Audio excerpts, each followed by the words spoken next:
Same-sex marriage in Utah is on hold. Joining us on Newstalk 710 KURV to explain the case, Fox News legal analyst Lise Wiehl. Happy New Year, Lise. How you been? Happy New Year. Oh, doing just great. It is so cold here in New York. Oh, my goodness. My little toes and fingers are curling up in the cold. Stay inside, friend, all right? Yes. So what are they fighting in Utah? Is it a state law? State law that banned gay marriage went through Utah, but then the lower court said, wait a second, this may be unconstitutional, and overturned it. Within 17 days after that ruling, 950 marriages were performed, same-sex marriages were performed. Now, those are all put on hold because the Supreme Court has said, wait a second, we need the appellate court in the 10th Circuit, actually in Denver, to decide whether or not this ban can go forward or not. Is Utah law that is being challenged similar to other state law that has been shot down? California, for example. Okay. Yeah, I mean, yes, definitely, and the Supreme Court kind of weighed in on California law. Okay, the California one was a referendum. Was the Utah one a referendum as well? It was a vote. Yeah, it wasn't a referendum. It was a voter ban. I'm just thinking, maybe it was a referendum. Yeah, the legislature banning it versus voters. Exactly. Yeah. Thank you. So now, it's going to impact at least 5 other states in the 10th Circuit, and then I think they'll be looking at what happened in California, but that's a little different because that involves federal rights to tax benefits once your partner's dead, that kind of thing. There are several states that have given thumbs up on gay marriage already. Yes. I think it's like 20-some-odd states, and more might be in the near future, and then some other states that are banning gay marriage, and they're bearing challenge in courts, and they're falling as well. Would you say that the gay marriage ban has that dam has already broken? The flood is coming, and no matter legally speaking, there's nothing that can be done?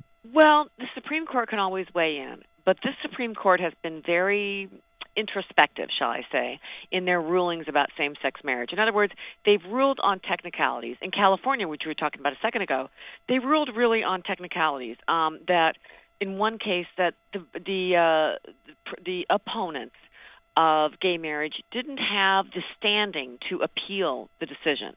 So that's a very technical decision. It's not a decision based on do we think gay marriage is constitutional or not. Yeah, a right per se. Okay. Right, exactly, yeah, right. Exactly. Joining us on 710 KURV, Fox News legal analyst Lise Wiehl. Lise, Tim Sullivan here. So Utah is arguing it's a states' rights issue. Exactly.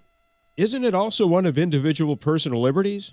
I mean, who's to prevent these folks, consenting adults, from doing what they feel that they would like to do? I mean, neither the federal nor the state government should be involved in something exactly. Let me take that aside for a minute. I mean, it's an equal protection argument. Wait a second. You're telling us that we're 2 consenting adults.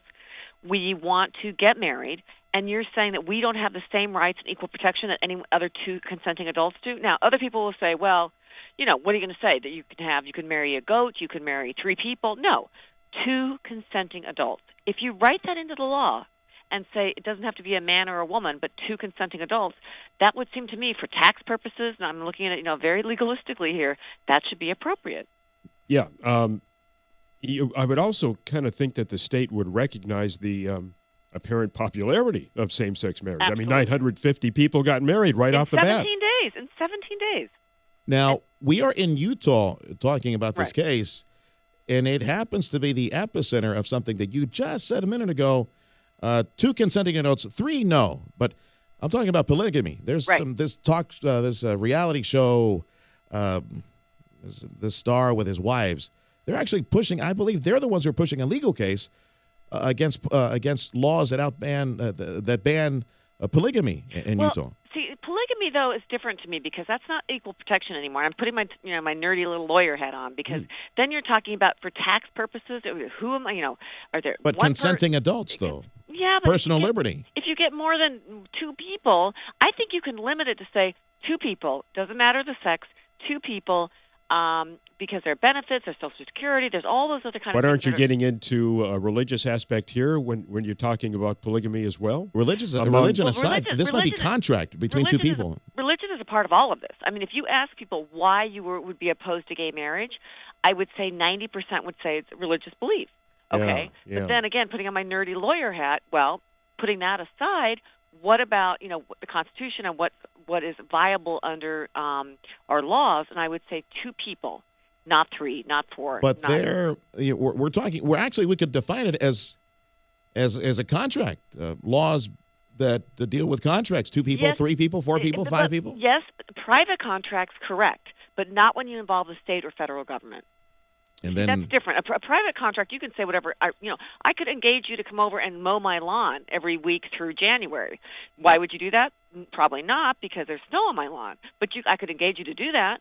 And if you didn't, I'd say you breached my contract. That's a private contract. But if I say now the state is involved in it, or the feds are involved in it, you've got to come over and look at your work, that's different. Okay, take off your nerdy little legal hat and put on your future future-seeing glasses. Okay. Is marriage going to be ripped out as far as it being a government function sometime in the future as a result of all this fighting? You mean ripped out as a government function? Yeah. No, because the state always has to issue your license. So because if the argument is, and many libertarians say, hey, this is a personal choice. Right. This is a religious choice. Government has no function in this. Marriage should never have been in government, period. Well, then you could. That could be possible if you say no marriage license. In other words, people can get married, whatever religion or non-religious or atheist or whatever, wherever they want to get married, on the top of the Eiffel Tower. It doesn't matter. As long as the couple is engaging in those vows, and that's fine. All right. But if you get the state involved, there'll always be a license. Hey, Lise, Fred, my producer, wants to know how much you'd be paying for him to go and mow your lawn. Oh. He wants to talk rates with you. You know what? I'll give him some hot cocoa. How about that? All right. He'll work. Yeah, like all of us in radio, we will work for food. Thank you much, Lise. Lise Wiehl from Fox News joining us on 710 KURV.